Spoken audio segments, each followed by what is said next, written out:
اور اگر ہم ان پر آسمان کا کوئی دروازہ کھول دیں اور وہ روز روشن میں اس پر چڑھتے چلے جائیں تو یہی کہیں گے ہماری آنکھوں کو یقیناً مدہوش کیا گیا بلکہ ہم پر جادو کیا گیا ہے، اور بتحقیق ہم نے آسمانوں میں نمایاں ستارے بنا دیے اور دیکھنے والوں کے لیے انہیں زیبائی بخشی، اور ہم نے ہر شیطان مردود سے انہیں محفوظ کر دیا ہے۔ ہاں، اگر کوئی چوری چھپے سننے کی کوشش کرے تو ایک چمکتا ہوا شعلہ اس کا پیچھا کرتا ہے، اور زمین کو ہم نے پھیلایا اور اس میں پہاڑ گاڑ دیے، اور ہم نے زمین میں معینہ مقدار کی ہر چیز اگائی، اور ہم نے تمہارے لیے زمین میں سامان زیست فراہم کیا، اور ان مخلوقات کے لیے بھی جن کی روزی تمہارے ذمے نہیں ہے،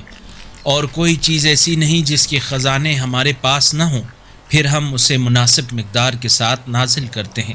اگر اس قرآنی کلپ نے آپ کے دل کو چھو لیا ہے تو براہ کرم چینل کو سبسکرائب کر لیجئے اور بیل آئیکن کو دبا دیجئے۔ اللہ نور السماوات والارض،